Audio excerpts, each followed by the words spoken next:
Okay, there we go.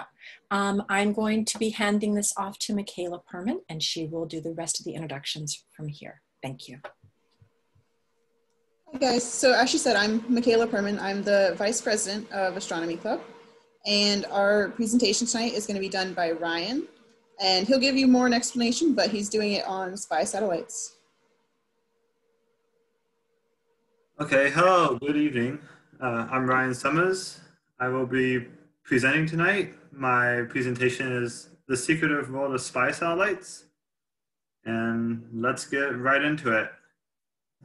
Oh, side note, just to be clear, that's not a spy satellite, that's the Hubble Space Telescope, but it is, we think, based off a spy satellite. Okay, and why is that? Okay, we're having technical difficulties right off the bat.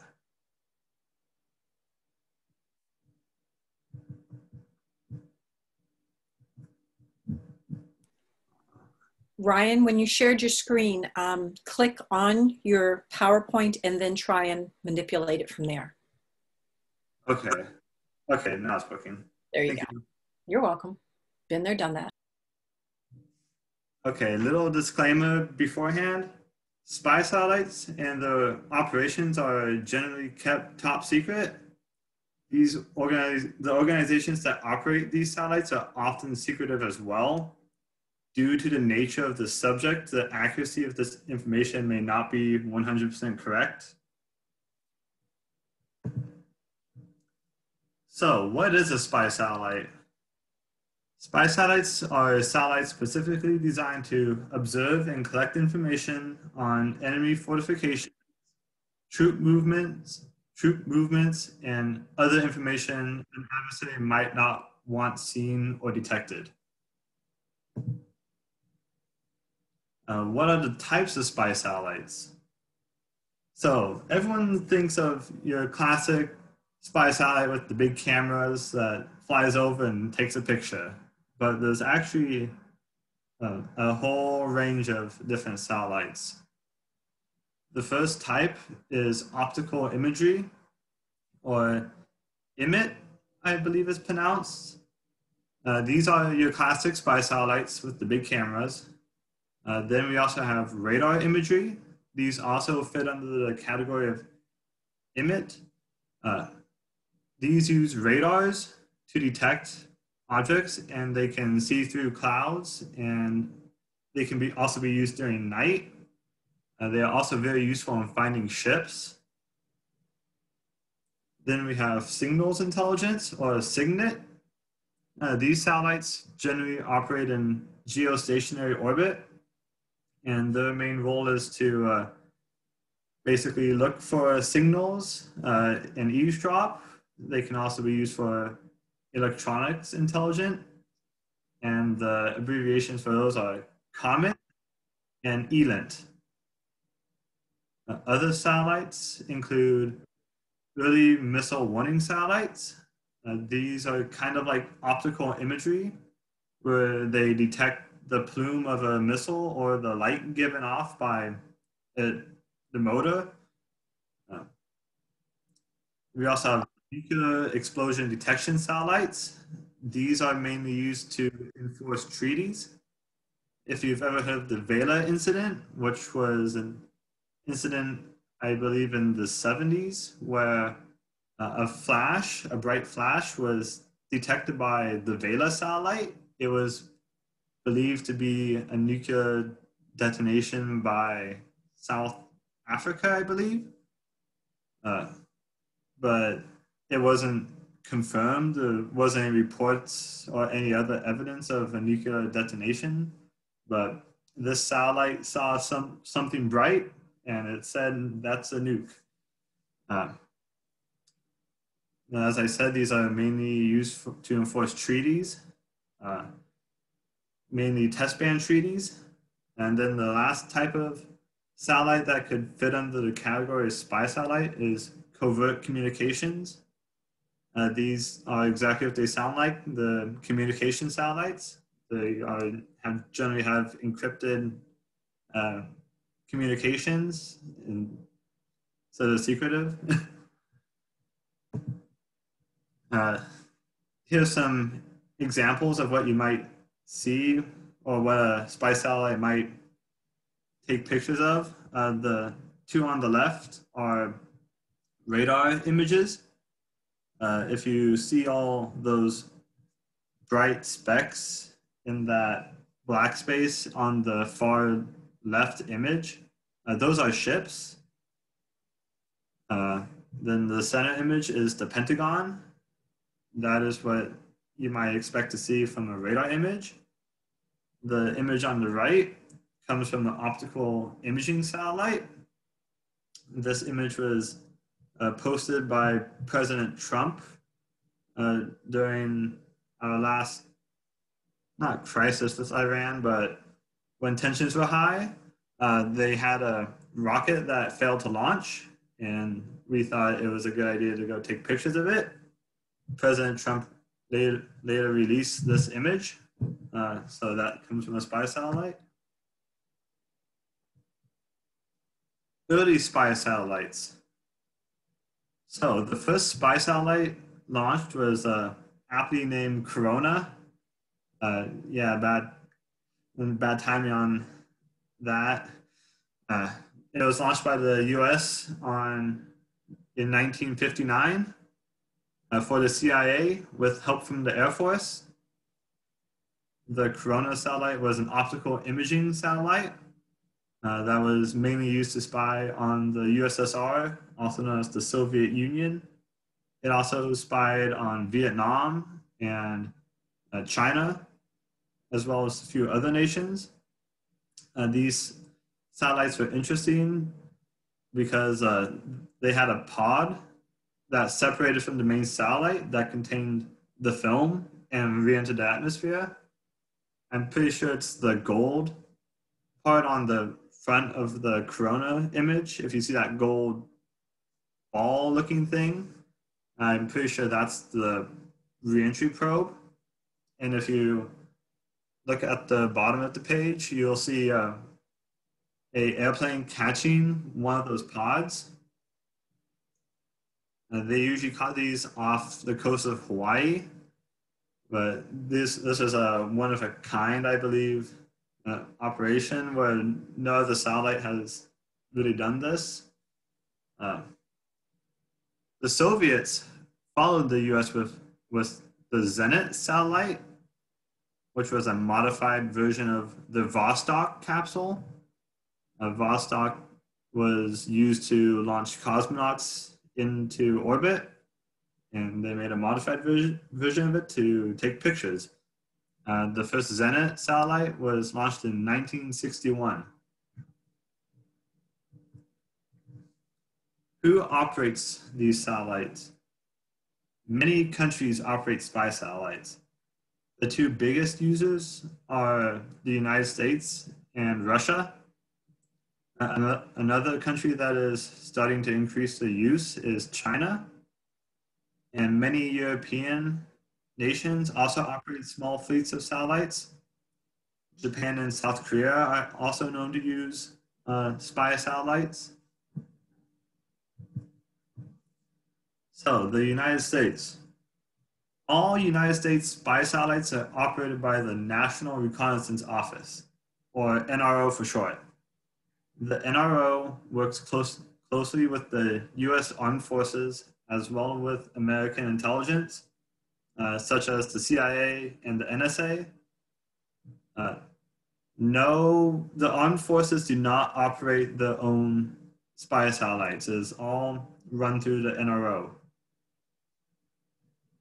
Current satellites used by the US include optical image satellites, which are the KH-11 Keelan class and the KH-13 class, which is speculated. You can see an image of the KH-11 in the upper right-hand corner. Again, the real image is Hubble, but it's the best we have to go off of.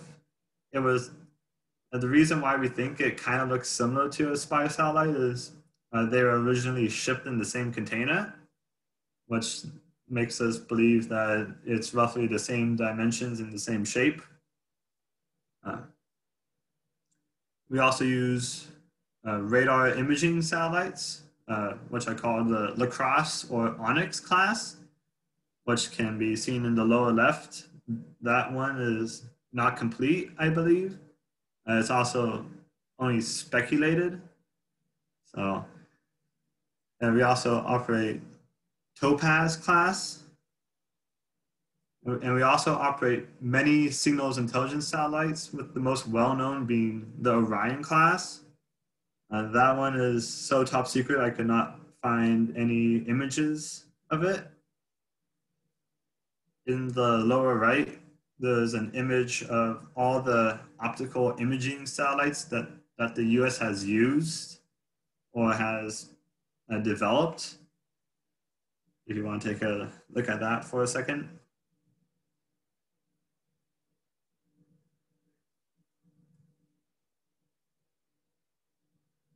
Okay. Next, we have the Russian Federation. Russian spy satellites are operated by the Russian Armed Forces. The satellites are mainly operated by the Aerospace Defense Force Branch, or VKO, and the main directive of General Staff of the Armed Forces of the Russian Federation. That's a mouthful. Also known as the GRU. The only satellite I could get information on was the Persona class, which shows an image above. These are optical imaging satellites. Everything else I found was too top secretive to get enough information on. It is believed that they also use radar imaging satellites and signet satellites.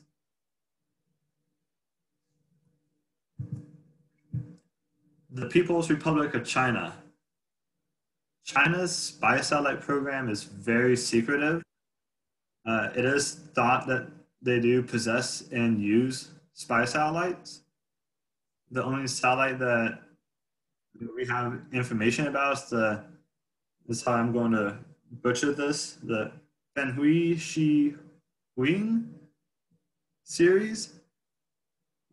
These are thought to be a series of optical imaging satellites. They are also possibly crewed, which means people go in them.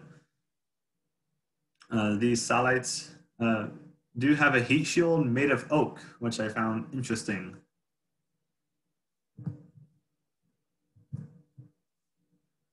European countries. Many European countries, including the UK, Germany, France, Italy, and Spain, are thought to use spy satellites. These satellites are primarily operated by the respective countries' governments. They're not operated by the EU. They also generally have smaller fleets. Above is an image of a German spy satellite that wasn't launched.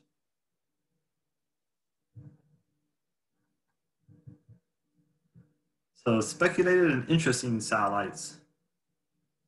Over the years, there have been launches that are so top secret, they are almost mythical. And there have also been some interesting satellites and space stations proposed and developed over the years. So I thought they kind of deserved an honorable mention. First off, we have Misti. Misti is a class of 2, possibly more, optical imaging satellites. The Misti satellites are thought to be stealthy, using an inflatable shield to physically hide the satellite. The first satellite was believed to be launched on the space shuttle Atlantis in February of 1990. This satellite is thought to have re-entered the atmosphere on March 31st of 1990, but the satellite was supposedly spotted again in the mid-1990s by amateur astronomers and satellite watchers. Its whereabouts are currently unknown. A second satellite was launched on May 22nd, 1999. It is thought that a third satellite might have been launched with NROL-15, but this is unconfirmed. There could also be the possibility of more of these satellites that we do not know about.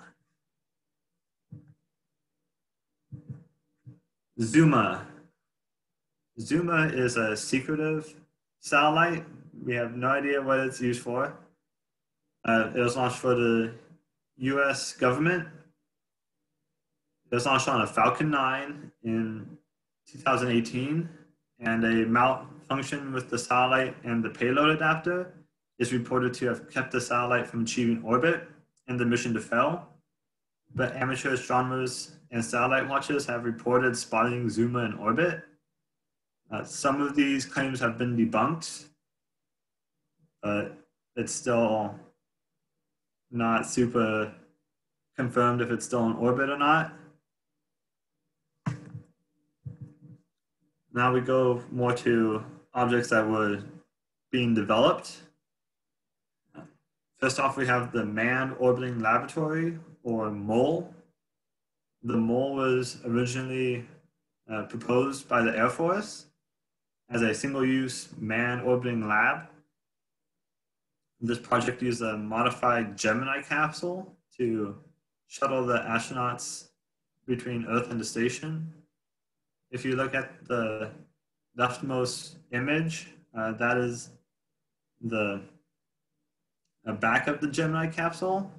These Gemini capsules were modified to basically back up to the station, and that circle near the top of the image is a hatch that could be opened to allow access between the capsule and the station. And for those of you who don't know what Gemini is, Gemini was the program that basically helped NASA prepare to send astronauts to the moon. It wasn't the program that went to the moon. It helped them prepare. In the MOLE's early design phases, the NRO added spine components to the spacecraft. This craft was called the KH-10 Dorian. These space stations were going to be mainly used for optical imaging, but also had a secondary signals intelligence role.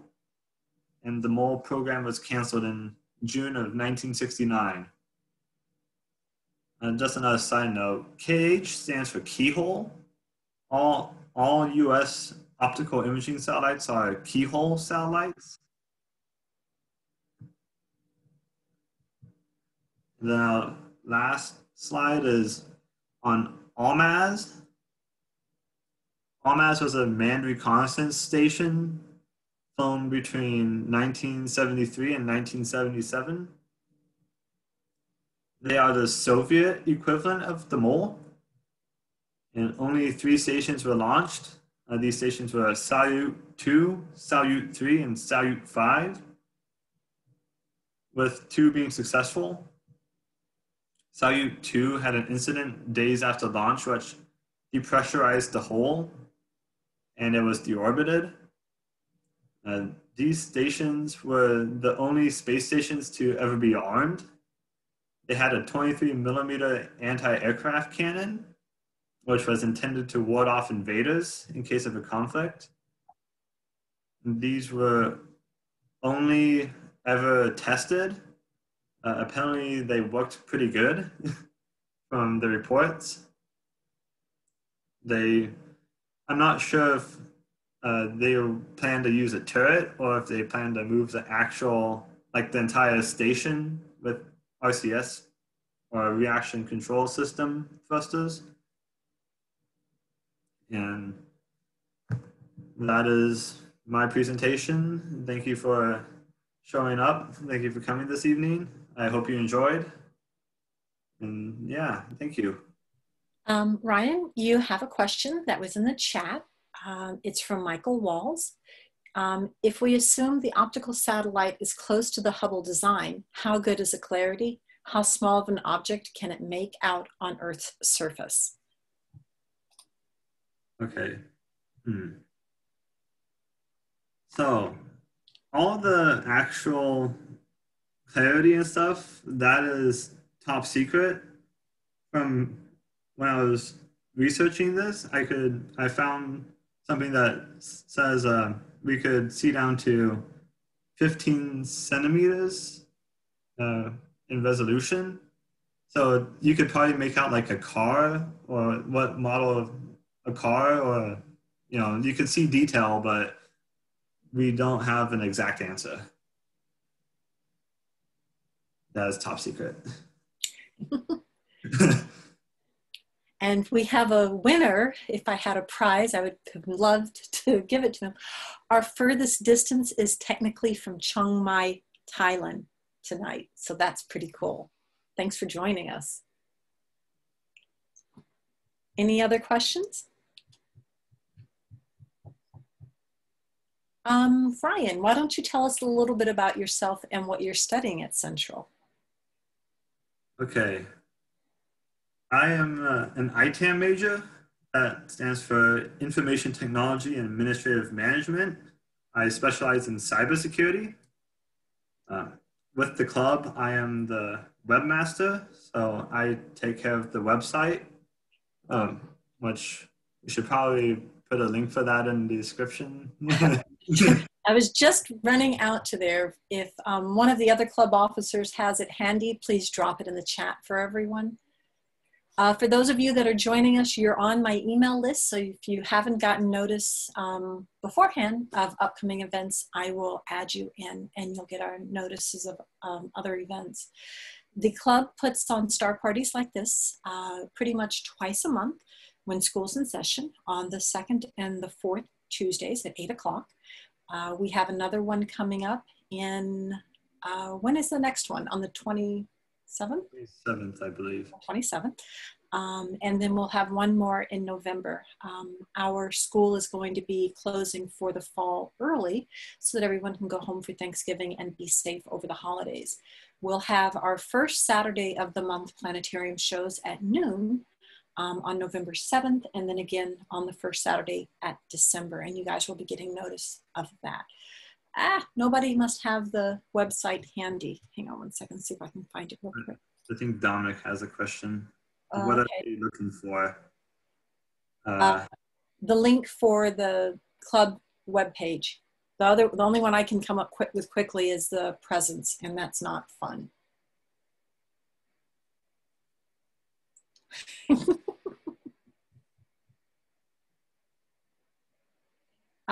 Connor, they can use the club email address also.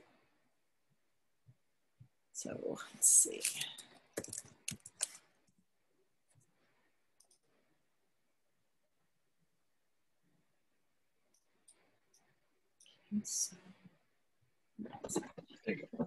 Hi guys. You can use the club email. Deanna is right. Okay. I also, my email is funneled to my phone, so I'm not always checking the Astronomy Club email. Pretty consistently, I check it at least once a week, but if you have... And who are you? Hi, I'm Christine. I'm the president. I got home a little late because I had production application today and it was cold outside. So I'm going to finish the chat that Connor was going to send out. Okay. If you haven't, for those of you that are joining us, if you haven't discovered already, our physics department, our astronomy department is very interdisciplinary. We have students that are definitely headstrong into physics and astronomy, and we love that. But we also have students, our president, Christine, you just heard from, is a theater major. She's a physics minor, I believe. I hope I didn't get that wrong. We have students that are in computer sciences, math, oh goodness, we have humanities. So it's very nice because we get students with many different interests and they bring a completely fresh eye to the research that's done at Central. Christine, can you pull up the website for the club? I keep pulling up the presence every single time I type it. Yeah, give me just a second. Sure, thanks. The website, it's also linked It should be linked on Presents. I think I fixed that. And if you look up CWU Astronomy Club and go to the Facebook page, it is on the Facebook page. Because that's how I get to it most times, because I keep forgetting to bookmark it.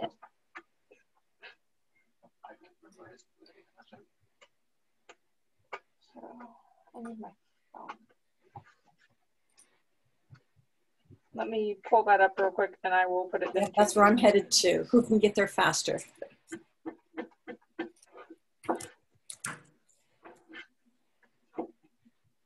We also have a YouTube channel that we are hoping to open up soon.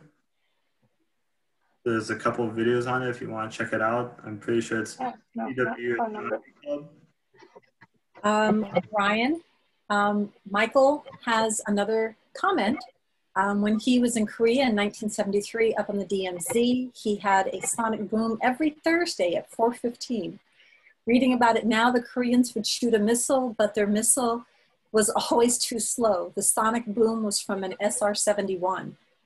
Oh yeah, the Blackbird flew what, Mach 3 at 71,000 feet.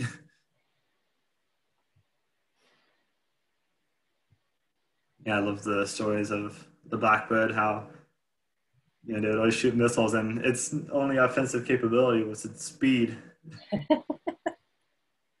They're told, just hit the afterburners and outrun it. Actually, you guys can help us. There's a topic that you would like to see researched? If you drop it down into the comments or chat, the club will then get a running list of things that you'd like to see presentations for.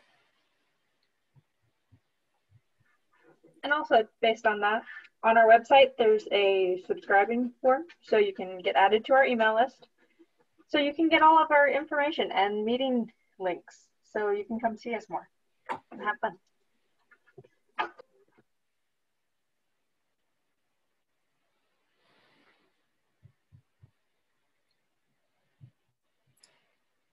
Professor Fallshear, why don't you tell us a little bit about yourself? And I'm going to, there you go.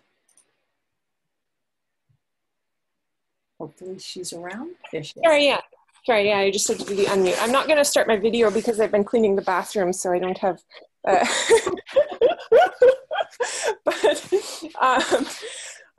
so the research, the astronomy research capabilities that we have right now are, we have a 0.6 meter research telescope. And so currently I am working with 2 students, and we're trying to figure out whether we can detect exoplanets. So right now we're just doing a testing mission. So we're looking at stars that are known to have transiting exoplanets, and we're seeing whether we can detect those transits with our telescope technology. And but in the past, I've worked with students to monitor asteroids, so potentially hazardous asteroids, and we submit those data to the Minor Planet Center so that the Minor Planet Center can make more accurate predictions of where these potentially hazardous asteroids, what their trajectories look like.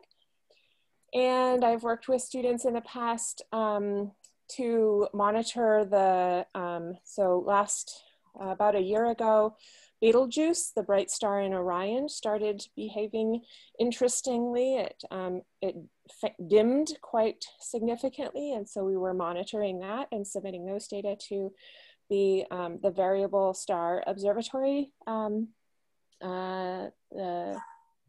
observations, sorry, the AAVSO, the Variable Star Observations. I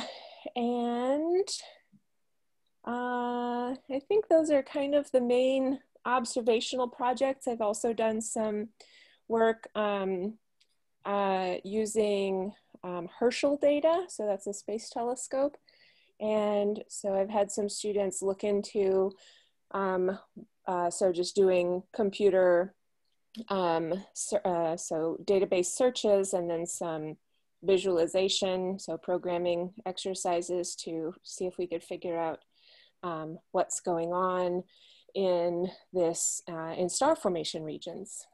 So I think that's the majority. We all so I'm also in the process of building a spectrograph, and a spectrograph is a think of your Pink Floyd prism with your white light going in and your rainbow coming out. So it's just a very, very fancy version of that. And so we can look at the spectrum of light that comes from stars. And so once this instrument is operational, then we will be able to look for exoplanets that haven't yet been discovered. And over the course of the years that project has been going on, I've worked with a number of CWU undergrad students on that project. And that project is ongoing. And it's on pause for COVID, but once that project starts back up, then we'll probably be working with more students. If you're not familiar with CWU's Physics Department Astronomy Club, we are an undergraduate program only. So students get to work with the instructors very closely. Our department is relatively small. We have about 200 students and a faculty of 9. So it's not unusual for students to get to know the professors very well and the professors to get to know the students extremely well. I have the best job in the world. I get to work with our students and our faculty, and it's a great environment. If you have questions about our program, feel free to drop me an email at physics@cw.edu, and I'll put that in the chat too. Michael has another comment. Star Trek uses a galaxy quadrant mapping organization, such as the Alpha, Bravo, Charlie, and Delta quadrants. Is this science fiction? Is there a map of the galaxy, and what type of measurements are we using? I know it's a light year, but on Earth we have longitude and latitude and longitude. Is there something in space like that? Real, not red. As far as I know, we don't use Alpha, Bravo, Charlie, Delta. I know there's some way of kind of mapping it out. I think this is more of a Dr. Falsher question. Yeah, and so like we have latitude and longitude on Earth, we do have a coordinate system like latitude and longitude. That system is called right ascension. I'm just going to type it into the chat window here, and declination. And so that right ascension and declination, that gives us a coordinate map for where all of the celestial objects are. So declination corresponds directly to latitude. So if you're standing on the equator and you look straight up over your head, you're looking at a declination 0 degrees. And if you're standing at the North Pole and you look straight over your head, then you're looking at declination plus 90 degrees. But right ascension is a little bit more complicated because the Earth is spinning. So the longitude doesn't track directly with right ascension.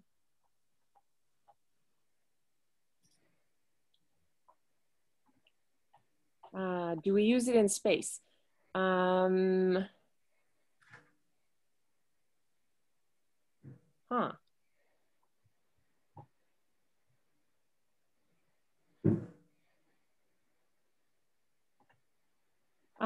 I imagine so. That's the only reference frame that we have, and we think of that right ascension declination as being infinitely far away. So from our perspective here on Earth, we could always use that coordinate system.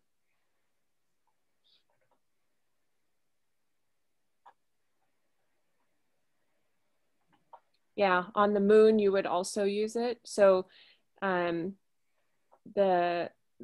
So it turns out that anywhere, so that system is accurate no matter whether the Earth is on, the June side of the sun or on the December side of the sun, because we say that it's infinitely far away. And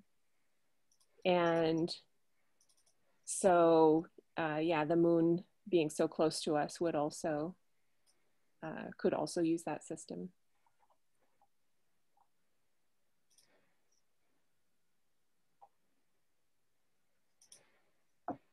Professor Falshear, we had a picture that we had up on the bulletin boards of, I believe, galaxies. It was 3 galaxies, I believe, and I'm trying to find the picture.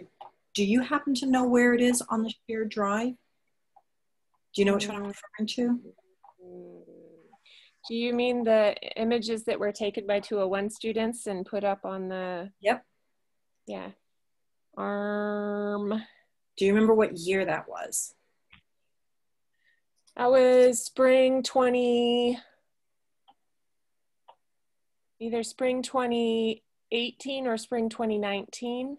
Okay, I think I've gone through my pictures for both of those and I cannot locate it. And I know I put it up there and that's what's driving me crazy.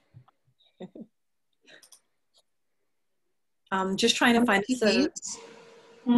On the TVs? Uh-huh. Yeah. That was my year. I know it was yours. Do you happen to have it handy? I have my picture. Yeah. Pop it up on the, hold on, I'll make it so that you can share. Okay. Michaela, was that 2019?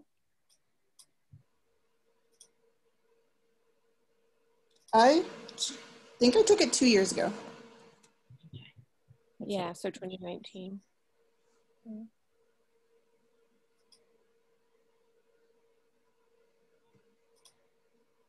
Okay, so come on, where's Michaela? Oh, Michaela, I'm not able to make you a co-host. Ryan, can you see if you can make Michaela a co-host? Yeah, give me a second.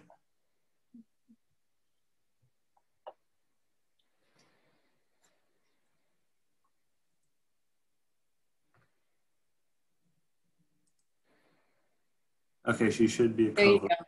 You should be able to share now, Michaela. Okay, I'm getting the picture real quick. Okay, cool.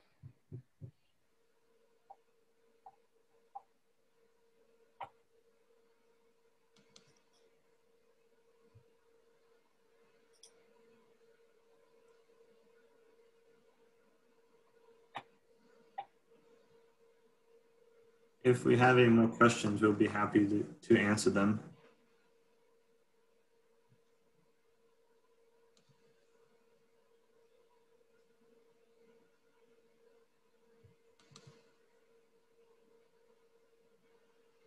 Huh. I think I just found some of the pictures that have been taken with the telescope too.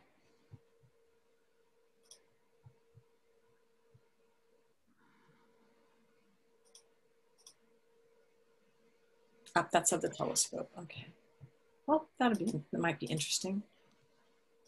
So our building and our telescope are relatively new. Our building is 3 years old, our telescope 2 years old. So Michaela, are you finding yours? I found it. Okay. Oh, really? Okay. I can share. It's the one. It's the one with everybody's image, so it has Michaela's as well. Okay. Ryan, because you're the host, you can make other co-hosts. I can do what? Assign co-host capabilities to Cassie Falshear. Okay.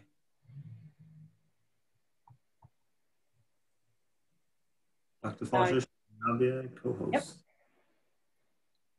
Okay, yeah, so I'm going to, let's start with this one. So, there you go. Okay, can everybody sees that, right?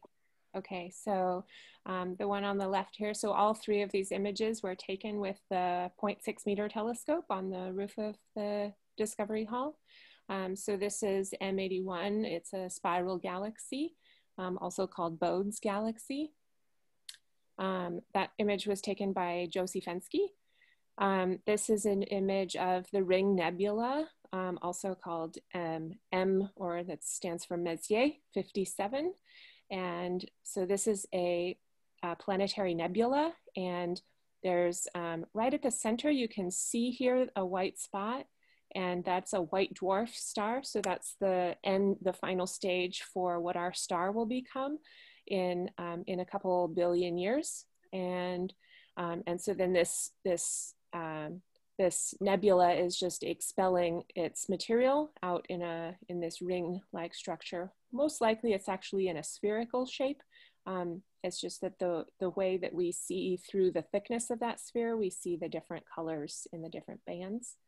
And then the image over here on the right, this is the image that Michaela created. And so this is the Whirlpool galaxy. So this is also a spiral galaxy.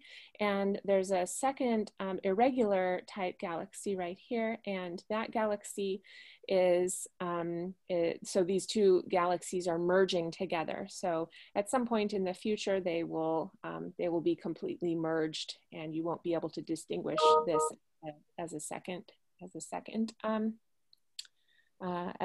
galaxy. And I've got two more images that I can share that were also taken from our telescope. So this is M16. So this is the Eagle Nebula. So these right here, those are the pillars of creation. And so this image was made over the summer. And there's one more image to share. That's this one right here. This is the Crescent Nebula. And so I'm not actually sure. I would have to look up what type of object this nebula is. But it's pretty. And and this image was also made with our 0.6 meter telescope. I should say with data from our 0.6 meter telescope by one of my students, Wilson Zhang.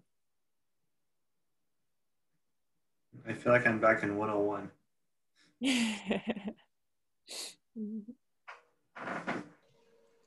I found my final observing project write-up that has all the pictures of all the different galaxies that we took pictures of. Yeah, let's see those. Oh, Dominic just shared that the Crescent Nebula is an emission nebula. So that's a star forming region.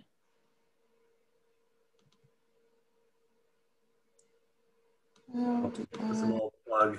If you want to see a lot of pictures that have been taken using the 0.6 meter and 10-inch telescopes, you can go to the website and we have an image gallery.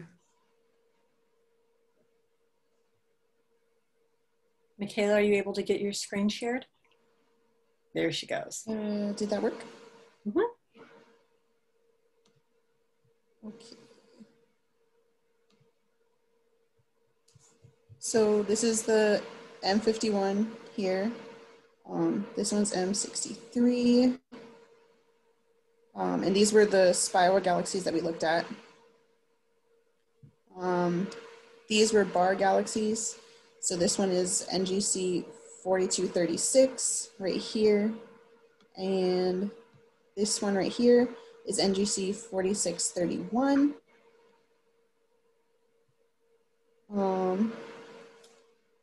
These two are very circular galaxies. They're classified as E0. So it's kind of like a sphere. This one is M89 and this one's NGC 4494. There's these two right in the middle.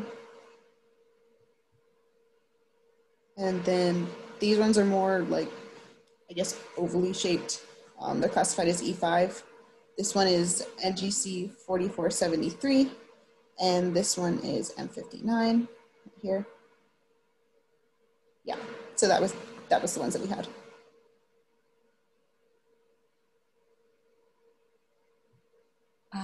Do you guys want to pull up the image gallery from the website?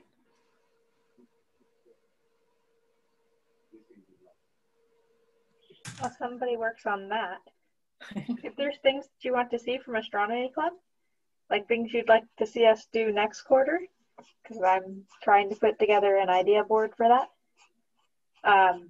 please email the club and or me, because I'd love to hear from you. I'd love to do more.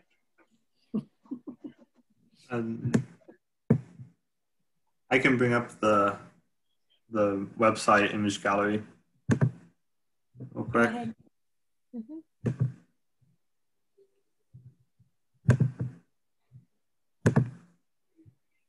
So this is our image gallery. If you can see that. We post a lot of pictures. Here's another nebula, it's the Orion Nebula. I believe it's the closest nebula to us. We also have an image of the Ring Nebula taken on the 0.6 meter. We just have a bunch of images. This one's Sirius, the star Sirius.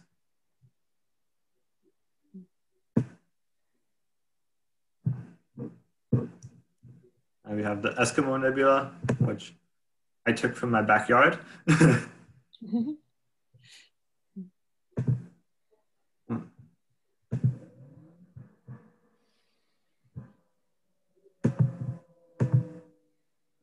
Comet Neowise, you can see it, it's kind of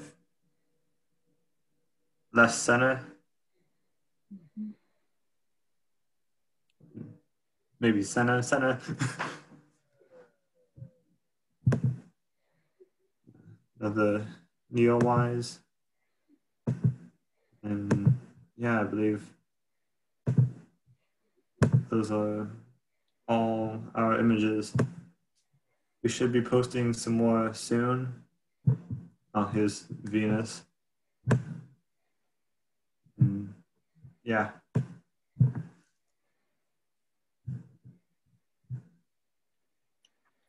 Are there any more questions in the chat?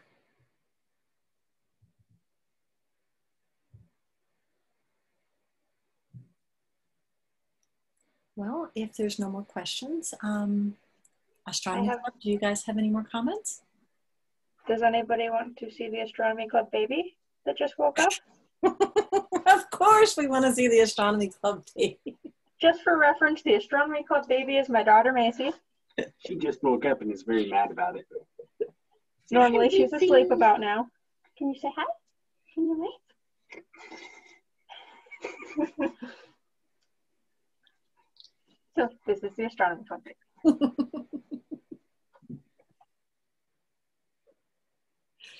So thank you for joining us. We will send out reminders for the upcoming events. We'd love to see you there. Again, please feel free to share the information with your friends so that we can grow the viewers on this. Thank you to the Astronomy Club for putting on this event. Thank you, Professor Falsher, for stepping in very quickly and answering questions. And we hope to see you all at a future event. I'm going to go ahead and stop the recording. And